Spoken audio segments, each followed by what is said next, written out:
Lieutenant Ortegas does some Vulcan voiceover, Spock references a short trek, and Captain Pike tosses a carrot slice. Hello, everybody, and welcome to The Seventh Rule with Cirroc Lofton. Hello, hello. My name is Ryan T. Husk, and today we're doing a review of Star Trek Strange New Worlds, Season 2, Episode 2, Ad Astra per Aspera, written by Dana Horgan and directed by Valerie Weiss. We have a very special guest today. Finally, we get to talk about all the costumes and all the awesome stuff that everybody's always whispering about. We have costume designer Bernadette Croft joining us today. Thank you so much. Thank you. Thanks for having me on the show. I love your Canadian belt. Just trying to fit in. It's a shot in Canada. Also, very quickly, this episode, an entire season, was sponsored by our good friend Anna Post. Thank you very much, Anna, and congratulations on the new baby. Yeah. How you guys doing today? Doing amazing. Happy to have you here, Bernadette. Happy to be here. Bernadette, you may not know this, but Cirroc has a very keen costuming eye. We've been doing this for about 4 years now, and he's always talking about the costumes, and they always go like over my head, but he's really good with it.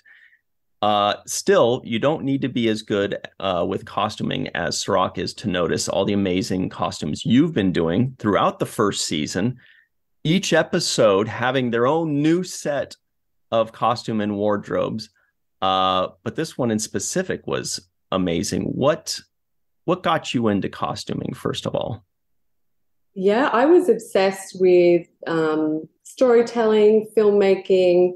I just loved the idea of being able to contribute to something so magical. And I think from a young age, I always thought, film was for me. And I just kind of went off to university, did design for theatre and TV. Went to New Zealand without having a job, but knowing that the Lion, the Witch, and the Wardrobe was being made over there. And I just started phoning every department, just like, can I have a job? And then finally I got a job on that. And then, things just start moving. Once you get that first job, you make your contacts and then, you're in. And, I'm originally from Australia, but moved to Toronto, Canada about 10 years ago. Yeah, the biggest thing that I think I'm surprised about is not only how talented you are, but how young you are, and you're just, I'm like, wow, the expertise that we're seeing is just amazing. From the beginning, Ryan and I have agreed that the things that are unquestionably at the top level are the costumes and the set design, as well as the makeup. And that's been a kind of consistent theme for Star Trek for decades now, having this high bar of set design, makeup, and costuming. And you are absolutely crushing it in your department. I love it. And I'd like to talk about some of the things that you do detail-wise when you make these costumes. We saw, for example, in this episode, a lot of the officers wearing a kind of gold trim around their wristbands. It had a gold design pattern print down the middle. And that's something new that we haven't seen before. Can you talk about some of those additions? Yes, good eye. So we're often kind of looking back to TOS for inspiration. Strange New Worlds is a reimagining. We want to kind of lean into that nostalgia, but still make it our own, infuse it with our own ideas, and think about a modern audience and what kind of detail they expect, production values that they expect.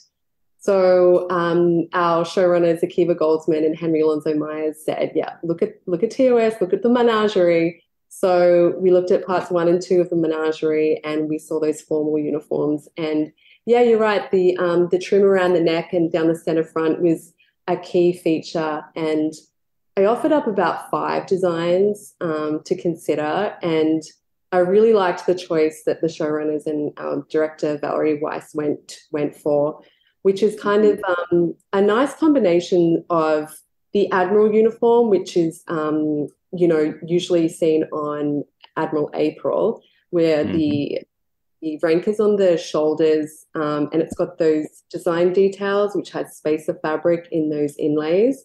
So it's quite it's a technically quite a long costume to sew and to build and to fit. It takes several fittings, but it was a nice it's a nice fusion, I think. And I would thank you for those lovely, kind words. And yeah, Jonathan Lee, our production designer, is a living legend, in my opinion. And I'm often very much inspired by his work. I'm always snooping around and seeing what he's up to, because he's kind of always one step ahead. And I love seeing his ideas. He's just amazing. And then our team, obviously, I'm very much inspired by them. And that's what the show is. It's a group of people. It's a collaboration. We're pretty lucky to be on the show. Yeah, the not to talk too much about these specific uniforms, the ones behind me, but they really jumped out. It was in the trailer before the second season started. Everybody's talking about them. They look amazing. I think what really kind of stands out is this gold thick trim going down the middle and on the side. And it felt like it was a bold choice. Star Trek in the past was very conservative in how elaborate they were. It was like, except for Jake Sisko vests. but otherwise they'd be pretty plain and simple and sharp. And it seems like you're getting free reign to say, all right, they're telling you, all right, let's see how creative you can get. You don't have to just stick to one hard color. Have those conversations happen where they just said, hey, go nuts, see what happens? Yeah. Well, it's like we're definitely guided by the showrunners. I am so lucky that they do give us a lot of creative freedom. Like at the start, Gersha Phillips, who co-designed the first episode with me, her process on Discovery to get those uniforms, she said it was just like a lot of like redesigning, buying new fabrics. Like it was just a lot of work. And so I was just kind of like bracing myself for a similar kind of experience. But I think our show, we kind of, we do lean into having, fun with it. We want to kind of like embrace that optimism. We want to embrace the vibrancy of the original series. We want to inspire and be memorable. So I'm very much inspired by TOS, its vibrancy. And I guess in the formal uniforms, we do continue using the department colors. So that's why it's pretty colorful. And then the gold rank, I just think looks so like sharp, and that rank is 3D printed. We get that sent away. It's gorgeous. We just wanted to kind of like, look into And it was a patterned gold down the middle too. It wasn't just a solid band of fabric. It seemed like a texture or design to it. Really stood out. I wanted to ask you about the badge or emblem that they are wearing, because all the judges seem to have been wearing different ranking of this triangular shape type of configuration that formed a star if it was complete, and then started to form another star underneath it. It appeared, to me at least. Is that something that you're part of the design of, or is that in a props department? That's a question we've actually had. Yeah, we've ping-ponged on that for a while. Yes, it is props, and it's one of those things that sometimes there's that gray area. If a prop is being worn physically by the actor, we often have a say, and there's definitely talk and collaboration, and we have meetings. But yeah, that Jim Murray is our props master, and he designed those. He did the update. And it's just kind of like medals of honor, just showing where they've served before. So everyone's is different and just says a little story. And he's got like a key that what every little triangle means. And so it's just like a special little touch for each character. Yeah. You know, Sure, we see that in the military with the Yeah. places that right. people have served with the colors and the rankings. Yeah, very great touch. It's I think the first time I've seen it. I don't know about you, Ryan, but it's the first time I've Yeah, seen it. it's in a couple original series episodes. And it's big and bold in the original series, and it's Yeah, big and bold here. And it's yeah, just it seems like it's such a tightrope walk because you're designing the uniform and someone else is designing something that goes on the uniform. What if these things clash? What if you have two different visions? You really need to have these open lines of communication and be able to kind of say, that looks cool, but I just want to let you know that I'm doing this color and I'm not sure if that's so it Yeah. seems like you've got a great relationship there. Yeah, we love working with all the different departments. It's such a wild ride. So even with prosthetics and hair and makeup, often stunts, and definitely props, it's always our kind of like our little projects bleed into each other, and there's always meetings to make sure we're all on the same page. But yeah, I love the collaboration and just the guidance from the visiting directors, like they're guest directors, like every episode is different. So it's just wonderful getting fresh eyes on things as well. Our showrunners are obviously there to like guide us and have the bigger picture in mind always. But it's fun when we have people like Valerie who has a PhD in physics. PS, like she's a smart lady, and Wow, nice. she's definitely well equipped to be working on Star Trek as a director. She's so creative and fun. And Wow. yeah, Dana Horgan, who wrote the script, is just made it so thrilling. Like it's a courtroom drama. It's quite serious, but the script is so thrilling. That was Hmm. wonderful. Yeah. I want to ask you about non Star Trek outfits. When you go into like a personal wardrobe category, for example, in the courtroom, the lead attorney defending Guna, I thought wore some Yes. extremely stylish dresses, and they looked amazing on her. There were the kind of high shoulders. There was an Yes. Yeah, I asymmetric my green favorite was the dress. asymmetric one that just kind of had like this side done. I was like, that is Yes. sharp, man. Yes. How much was that kind of? I mean, I felt an African like tone to the designs of her dresses. I wanted to ask you if there was any of that inspiration there, and then also I want to ask you about Pike's casual clothes when he's on that planet. Hmm. Yeah.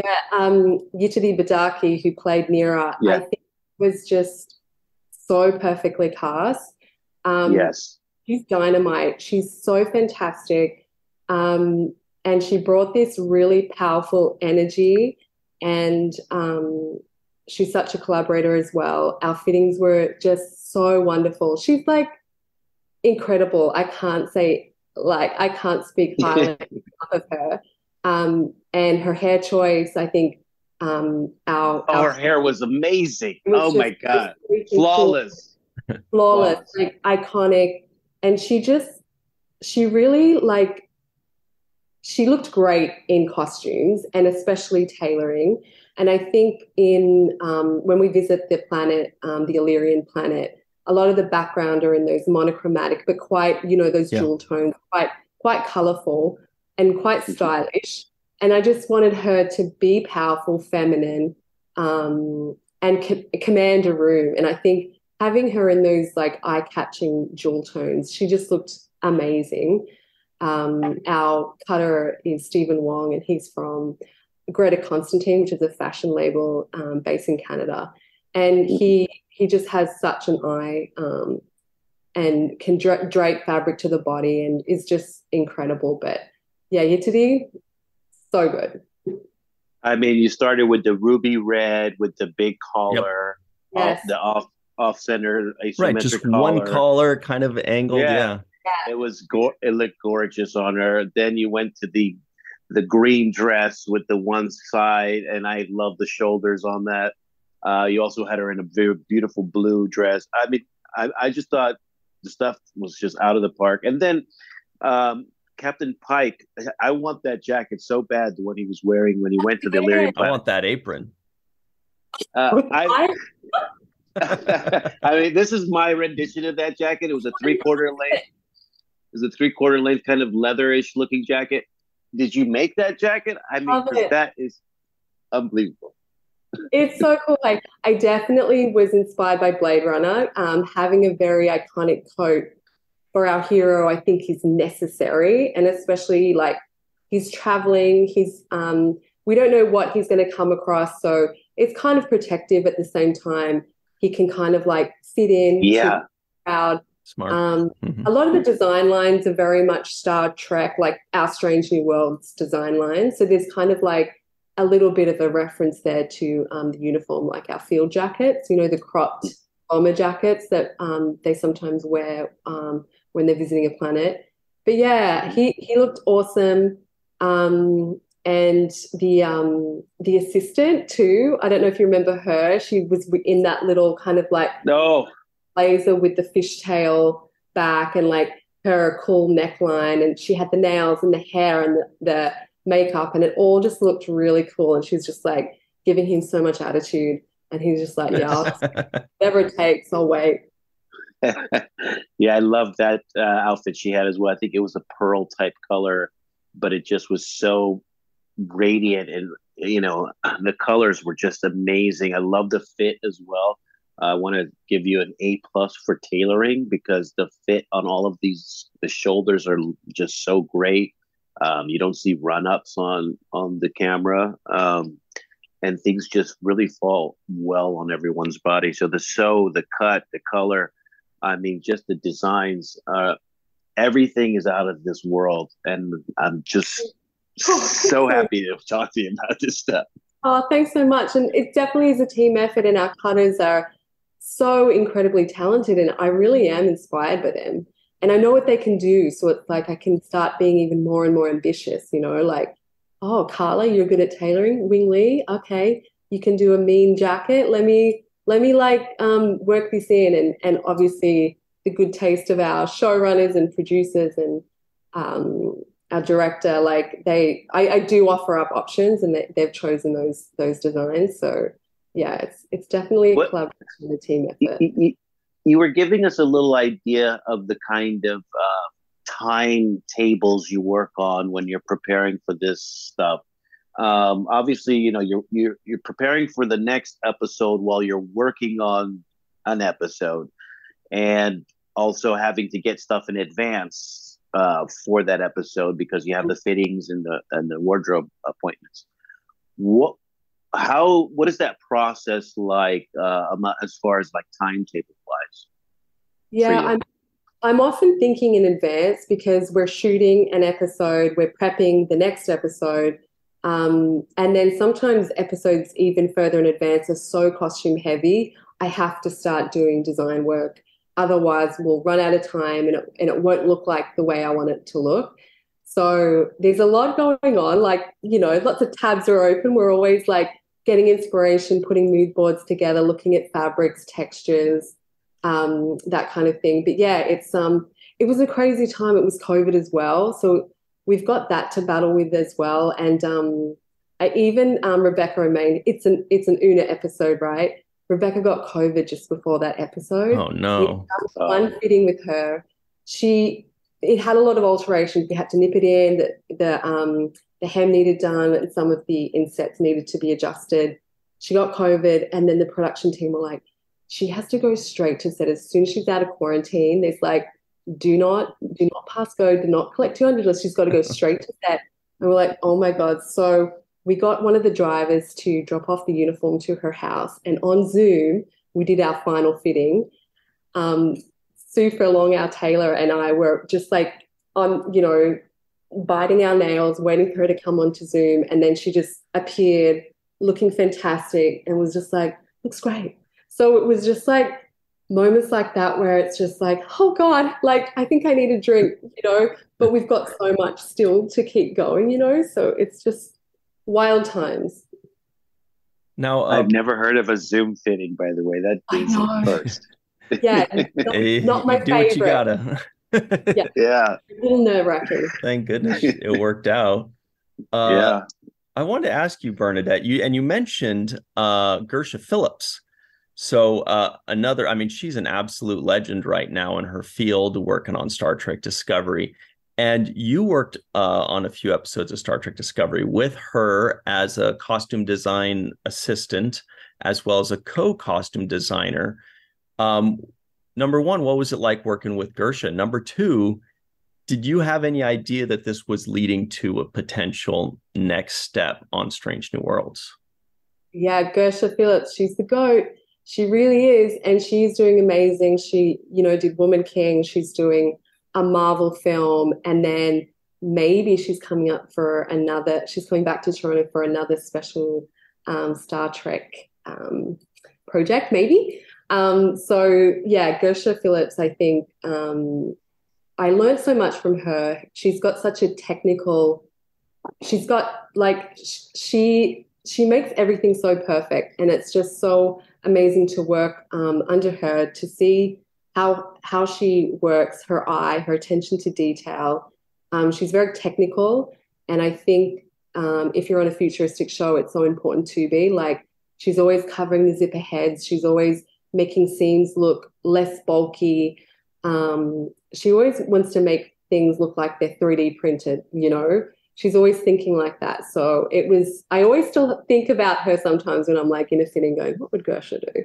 So it's like it was a really great training ground. And I've always wanted to be a costume designer. So after leaving Discovery during season 1, I got my credits up. I did shows, design shows. And then there was a moment where Gersha's like, there's another show coming. Maybe you should come back to Discovery and co-design a few episodes, so you're in. And then I did do that, and she was right. It was like being part of the Star Trek family. They know you, they know what you can do, what you're capable of, and they promoted me like in-house in that way. Wow. To work on the show. So it was just, an amazing journey. Wow. I also want to compliment you on your personal style. Those rings, huh? Well, not just the rings, but the actual, her fashion, what she's wearing, and what I've seen photographs of you wearing. Just the way you wear your clothes and the style that you have is very unique. It's definitely you. And what I want to ask you is, because I've met other fashion designers and costume designers that don't really care how they dress. They're not really into their own personal dress, even though they put a lot of work into their work. Your personal style, though, it's very colorful. It's very fun. Can you talk a little bit about that? I think it depends what show I'm on. I kind of like am absorbed in that kind of zeitgeist, and I just can't help but like bring it, especially to events and functions, or if I speak to a group of people that are interested in the show, like I can't help but do it. Like I just love it. I love clothes. I do love fashion. And it's just like, it's self-expression. It makes me feel good. So it's just, I love being a bit extra at times, for sure. Bernadette, we only have you for another minute here, and we really appreciate you taking the time today. But there's something that I've just wanted to ask you since the very beginning, which is, we've seen 12 episodes of Strange New Worlds so far. And basically every single episode is its own genre, its own style. And you have to create, or you get to create, costumes that are completely different from one episode to the next, which has got to be an incredible playground for you, but it's also very trying, I'm sure. But up until episode 12 or season 2, episode 2, do you have a favorite? Was it, the fantasy episode where they're wearing, the fantasy type clothes? Was it something like this where you can kind of reimagine the courtroom looks? Did you have a favorite? Oh, definitely the fantasy episode. I think because it was like an inner child moment. Like I'm literally designing things through the eyes of a girl, Rukia. And thinking about that imagination, what, you know, when you're a kid, it's just so vibrant. It's so fantastic. It's not really genre specific. It's just like whatever is amazing, like you get to design that. So I just felt like so much freedom there. And Akela Cooper and Nitra Johnson, who wrote that script, definitely was just like, yeah, go for it. And Amanda Rowe was the director, and it was just such a wonderful episode. Oh, there they are. Yeah, so fun. Yeah, we're hoping to be nominated for an Emmy. We'll see what happens. I mean, hello. I know. It's yeah, that was a real standout, a real favorite. But like you say, every episode, there's something special about it. So, and there's still some more to come. And then there's a season 3, which we had started prepping, and oh my God, amazing stuff coming your way. So lots of good tracks still to happen. Can't wait. Oh, we're excited. We're excited. Yeah. Well, Bernadette, thank you so much for coming in and joining us. We know that even when there's a strike going on, you've got a million things that you could also be doing. We appreciate you taking the time out of your day to hang out with us and talk to us about things that we've been wanting to hear for like 15 months. Oh. Yeah. 13 months. At least. And my advice to you is to make sure you start saving all of this stuff, because your memoirs are going to be a big bestseller. Yeah, we're gonna want to see all the sketches and all the ideas and where they came from. You're amazing, and I think the sky's the limit for you. Thank you. You're like bringing a tear to my eye. Thanks so much, and thanks for watching. We really appreciate your show too. Going to the depths that you do, the thoughtful questions. It's great to be on the show. Thank you. Well, thank you very much. We really appreciate that, Bernadette. And now everybody at home, stick around. We're going to take a very quick break, and we will be right back on The Seventh Rule.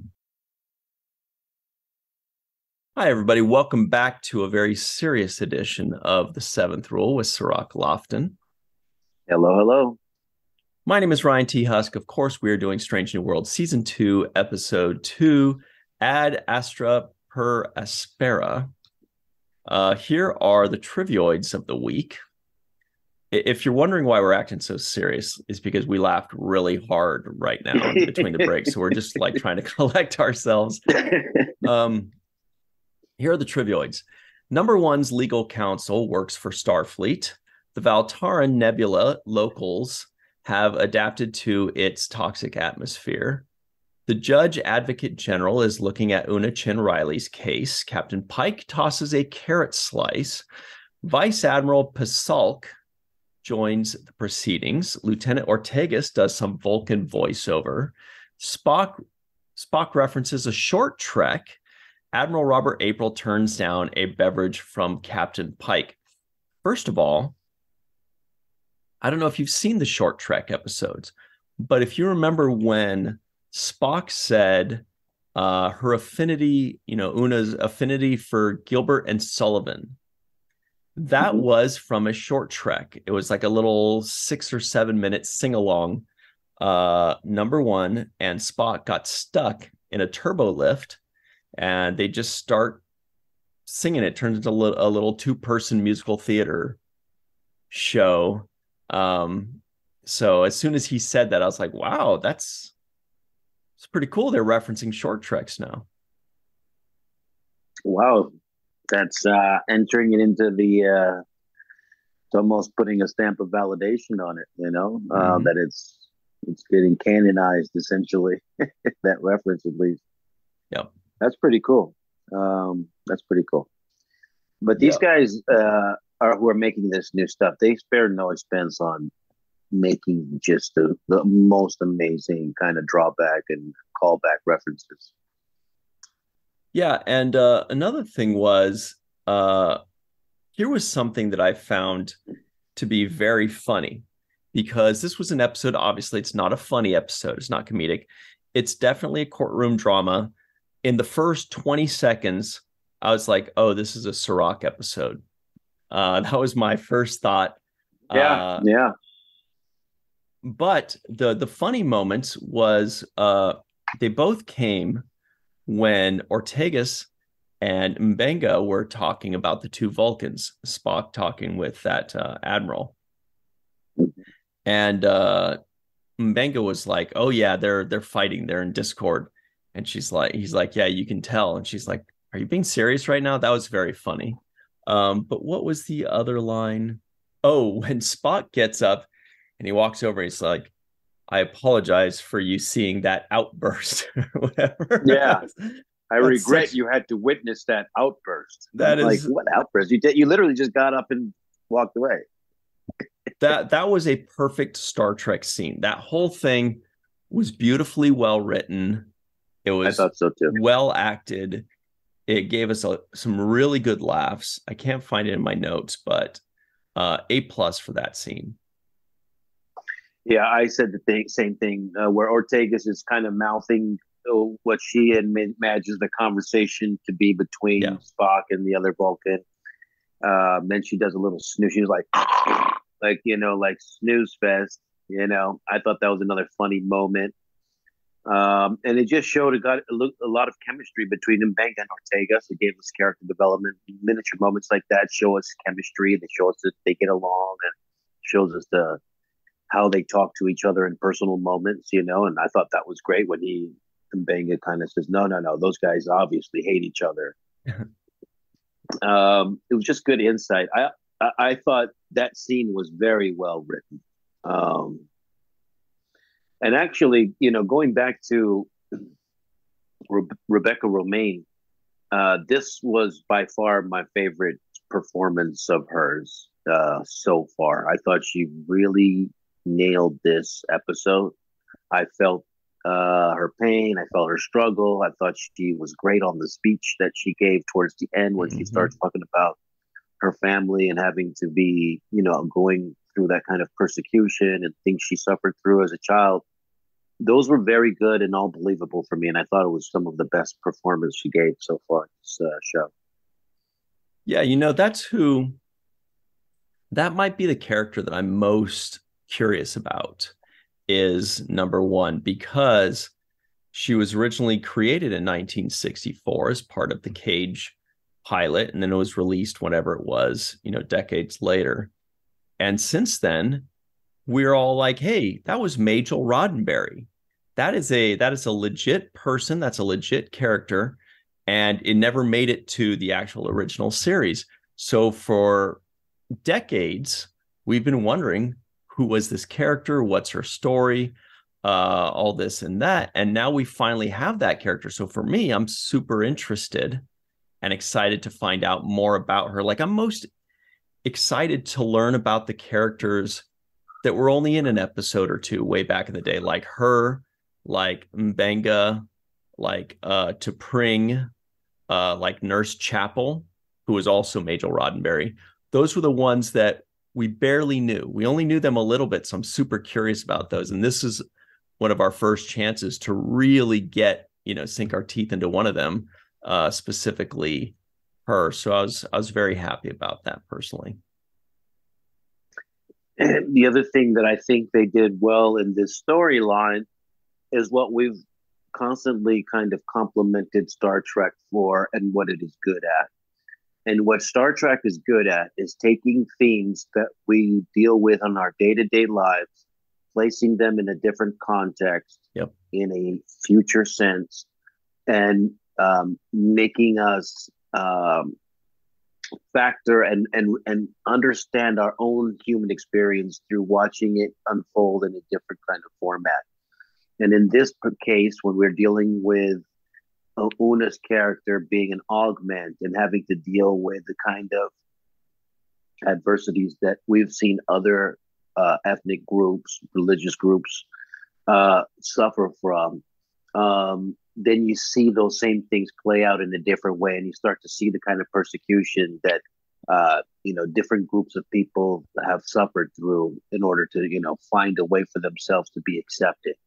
You think about the LGBTQ community. You think about what blacks have gone through with civil rights. You think about apartheid, for example, in South Africa. I thought was a big kind of Yep.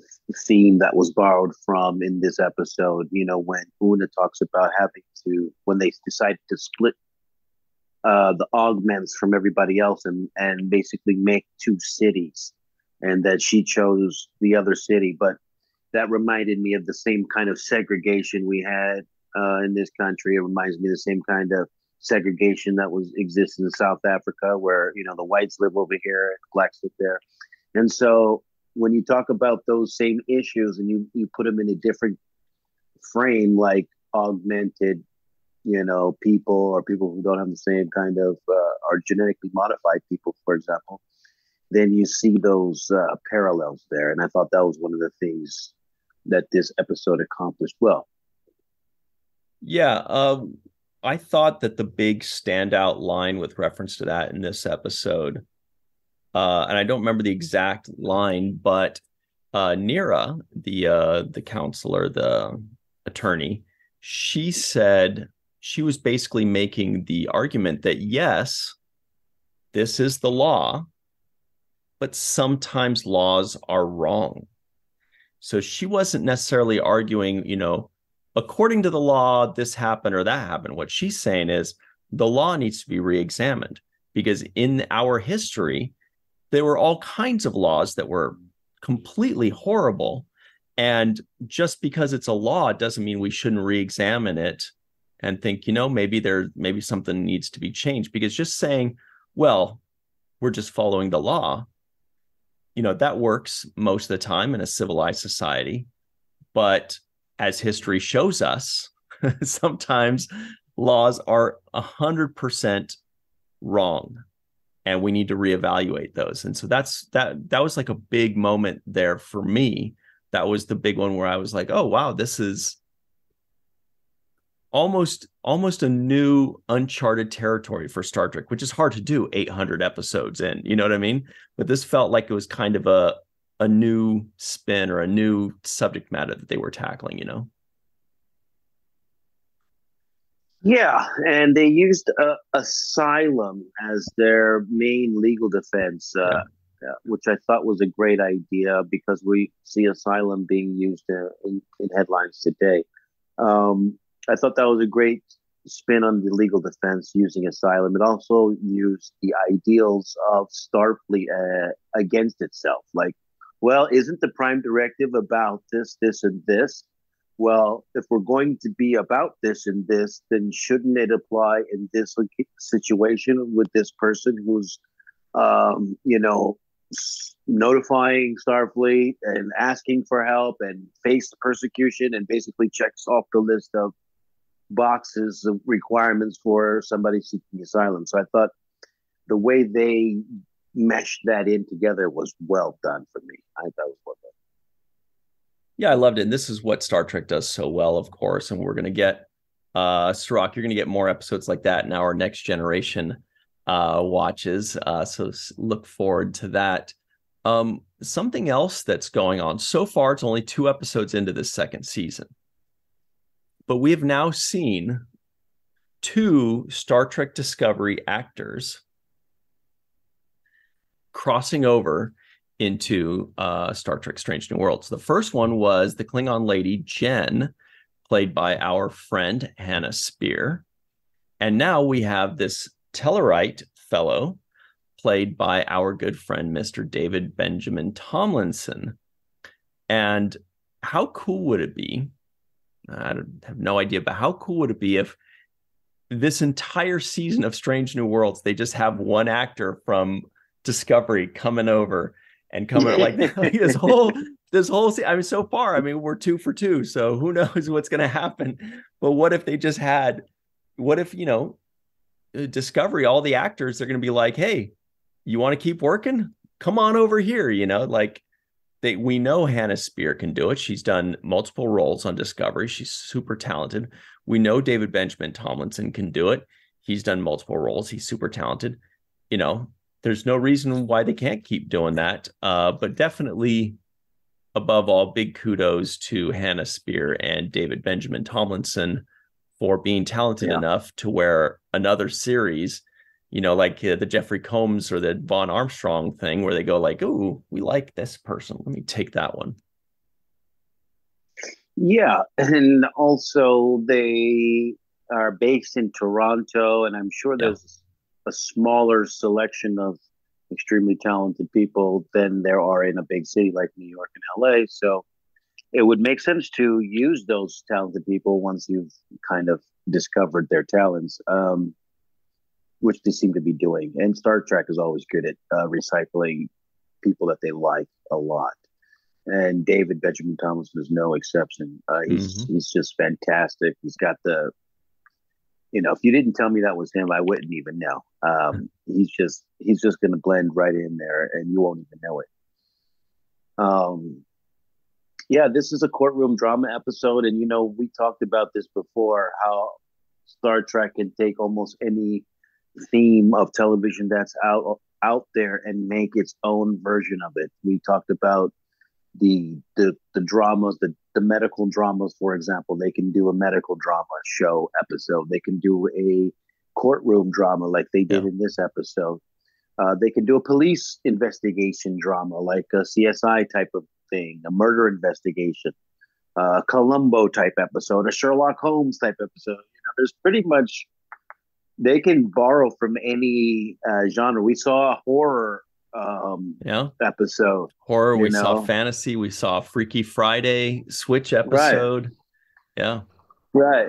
The only thing we really haven't seen is dragons, but they could do dragons with it. I want to see a Transformers episode. That'll be fun. Yeah. Or a Lego crossover. Hey, look, the Legos are on Star Trek. But Ortega's is hilarious to me. I love the lines that Ortega's got. I also like La'an kind of coming out and feeling guilty that maybe it was La'an. It was her personal logs that might have gotten Una in trouble. So that kind of accountability shows me a lot of character on her part, that she's willing to step up and identify herself as a possible the source of the leak. I just felt like there was a lot of good lines in this episode, and one of them that stood out to me the most was about being part of something bigger than yourself. And to me, that is another theme that Star Trek and Starfleet represent. We all feel connected to something bigger than ourselves, and that's the vision that Gene Roddenberry has created for all of us, that we can all play in the same imaginary playground together and agree on the same set of rules, that, hey, no, this is the Gamma Quadrant, and that's the class this ship, and that's the... And we all have the same, imaginary playground we can play on. And there are some parameters.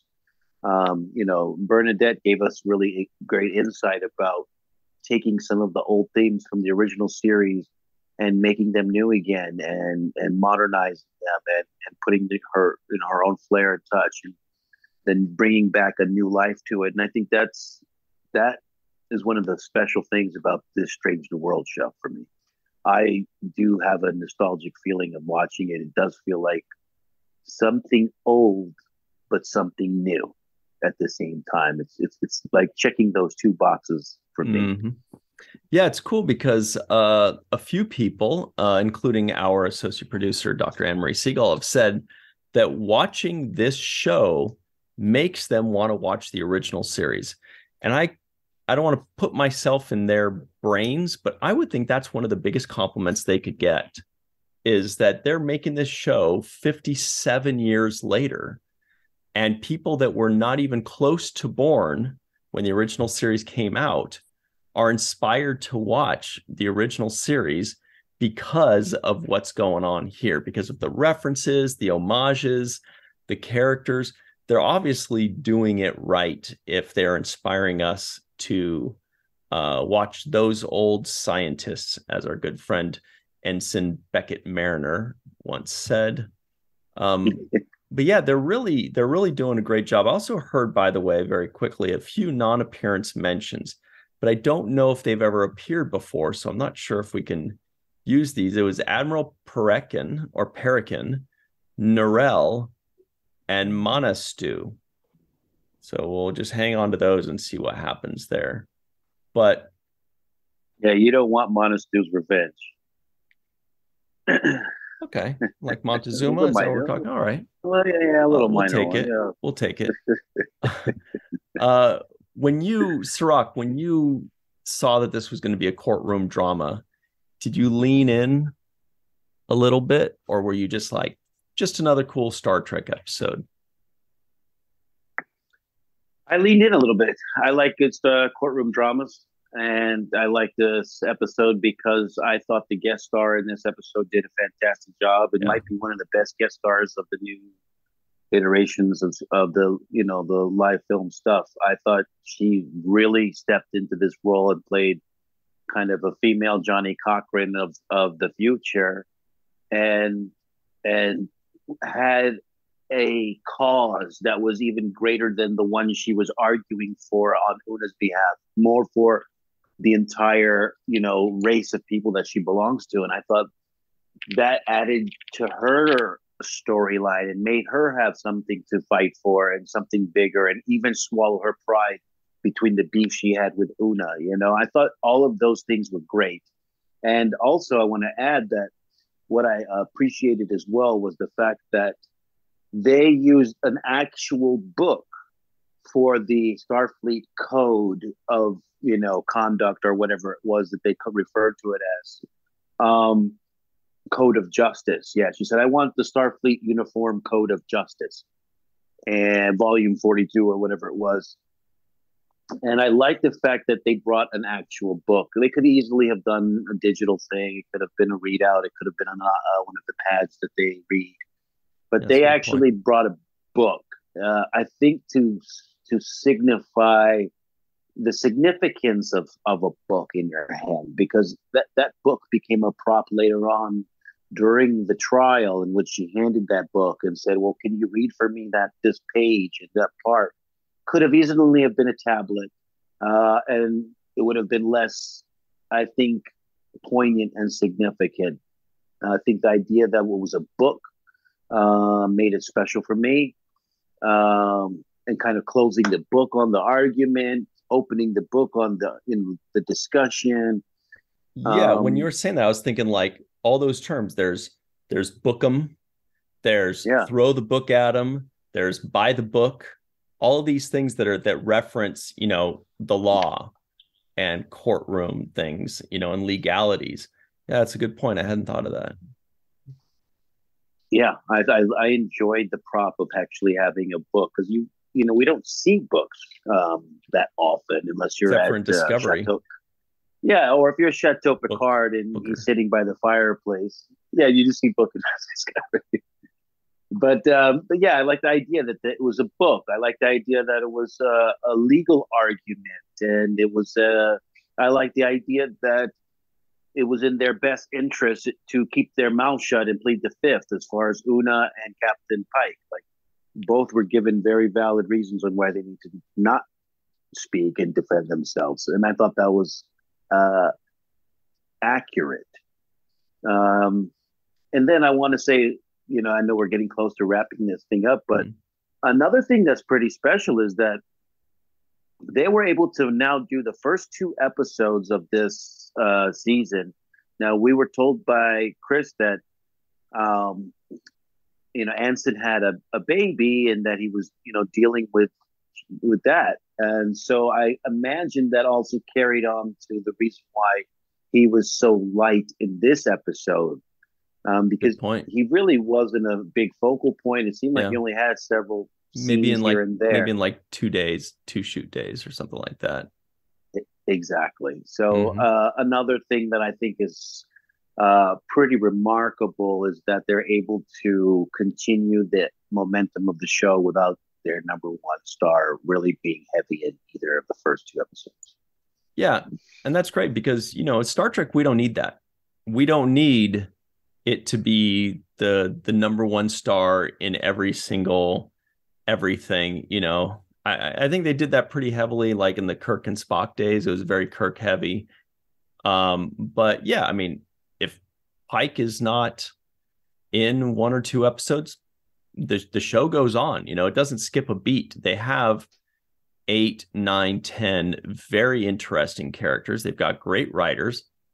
Yeah, we're fine. You know what I mean? Like we love Anson Mount, we love Captain Pike, but if the lead of the show, of any Star Trek show, is only in one or two scenes or not around, the show definitely survives because they have already. I mean, we're only 12 episodes in. It's crazy to say that, but we already have several very rich characters that we already know very well and love very much. So yeah, it's always just an opportunity for others to shine, honestly. And they used that opportunity very well. I thought they just inserted a couple of really small scenes that were really great. The Mbenga Ortega's scene, very small, but had impact for me. The other scene that I felt was, it was small, but it had impact. It was it Robert April rejecting his offer of whiskey? I was like, oh man, he tried to hand him the whiskey. And he's like, nah, man, I'm out. No, it was another it was when La'an was asking Uhura if she could get into the database because she wants to be able to clear Una's name. And Uhura was like, I'm sorry, no. And basically said no, and kind of put her foot down, like, look, I know you want to save your friend, but you're asking me to do something illegal, and I'm going to have to put my foot down and say no. And I thought that even though there was a little bit of conflict and tension, it was a great moment between two characters, just that moment to see them interact, to see how, one person either resists or pushes harder. I thought that was a good moment. Yeah, there was also a little bit of reveal to that. At least to me, maybe it's not a big reveal, but to me, it did make me kind of think about it. Is when Uhura said to La'an, she said, look, I know Una is your mentor, but you are mine. And so that's why she's like, I'm not going to let you do this. We're going to figure out a different way.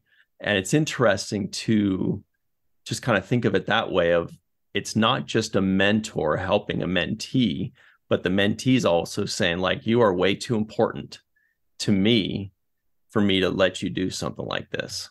So it was a good, interesting moment there. I liked it. I did too. So we're just about out of time here. Lots of great stuff. Great seeing David Benjamin Tomlinson. Bernadette Croft was amazing for us. Let's do a really quickly. I want to add another shout out before we go. The Black Admiral, who was also in this episode, did a great job. I thought. Yes, I thought he did a great job, especially his scenes with Pike, the moments they exchanged about. No, not this guy. Then that was Robert April. Okay, it's hard to tell here, but it's dark. But Robert April has the shaved head. Yeah, but Admiral he was the one April. that rejected the drink at the end there. Yeah, I liked his performance as well. Absolutely, he's been in a few episodes now, and this dude is killing it. Let me see if I can pull him up here. You said April or April? April. Okay. Robert April. Here it is, right here. This guy.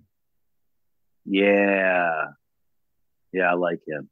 He's good, and he had good moments there with Pike because he was like, basically, he's trying to throw me under the bus now. Like, I'm trying to help you out, and you got me on the hot seat. So we're getting a lot of depth for him too. He's not just Admiral of the Week or the Badmiral of the Week. They're actually growing his character, which is great because Robert April is a known character, and we want to grow that. And they're doing a great job of not just throwing random characters in to help the story. They're giving the tertiary characters their own stories, which is really important and very fun for the Star Trek fans. Yeah.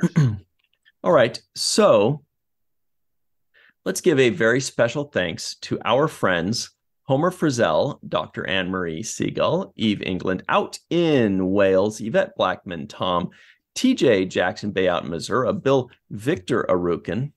Arucan. Ooh, you can't see him today. Titus Mohler, Darlena Marie, Dr. Mohamed Noor, Tierney C. Dieckmann, Anna Post, Anil O. Polat, Joe Balsarotti, Mike Gu, Dequeue, Neal Akasaka. By the way, everybody knows that Bill Victor Arucan is a big wrestling fan, so he would recognize this move if you did it. Also, Justine Norton-Kertson, Dr. Stephanie Baker, Carrie Schwent, Faith Howell, Edward Foltz, live from Tokyo, the Matt Boardman, Chris McGee, Justin Weir, Jake Barrett, Jane Jorgensen, Henry Unger, Allison Leach-Heid, Julie Manisfi, Nikki T, Dr. Susan V. Gruner, and of course, Jason Okun. All right, everybody, that is our fun for the week. This is a great one. Can't wait for the next 8. It's gonna be a great. And so far, Bernadette and last week's guest, Chris Fisher, are both like, wait till you see season 3.